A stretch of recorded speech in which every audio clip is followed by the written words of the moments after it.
And the first part of that text says, "Ho, everyone who thirsts, come to the waters, and you that have no money, come buy and eat."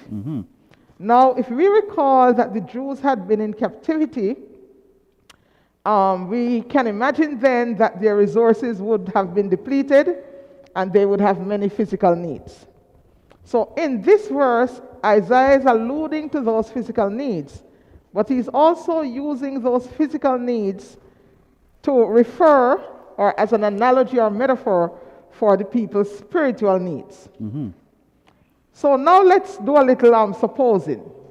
Suppose we took some food, stood on the street corner, and announced to the hungry and the homeless, you have no money, but come, buy and eat.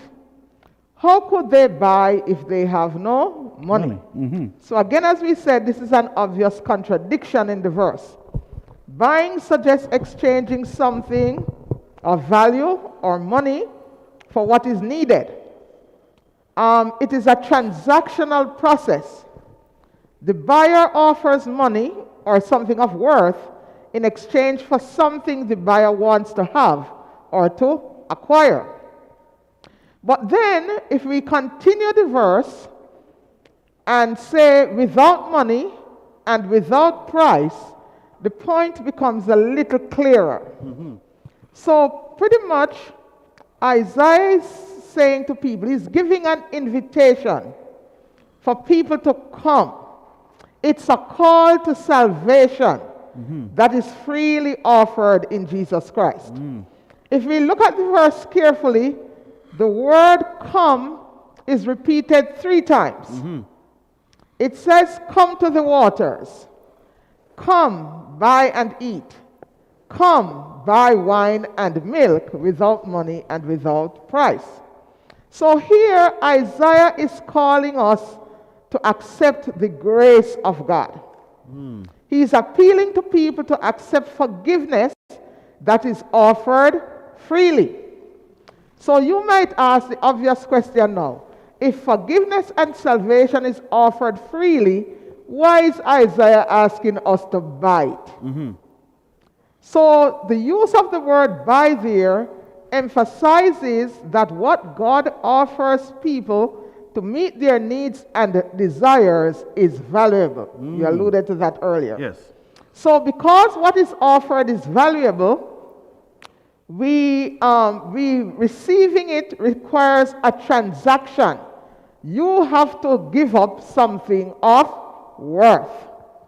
Now, God offers forgiveness freely within the framework of a restored covenant relationship with his people.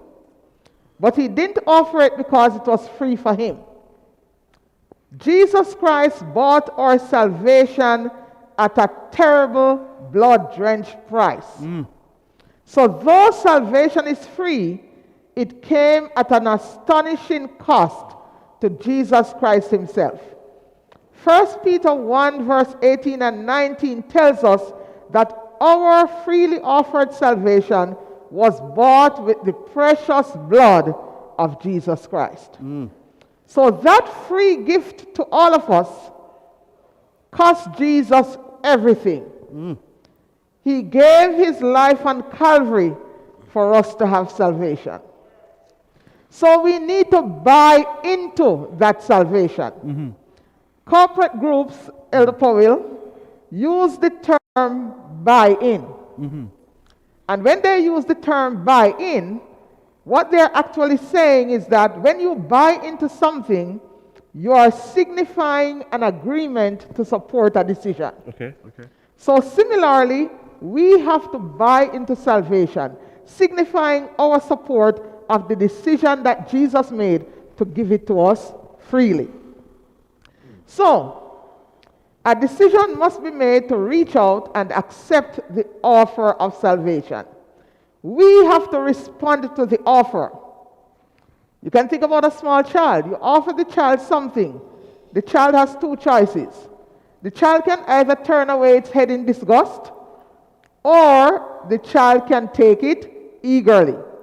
Similarly with us and salvation, the offer is there.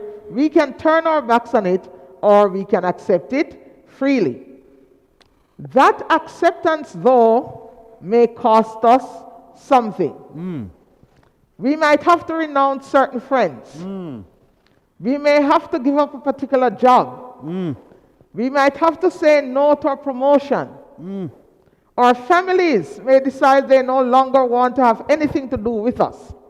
And of course, we might have to give up certain habits. Now, whatever we give up, we refer to that as the cost of discipleship.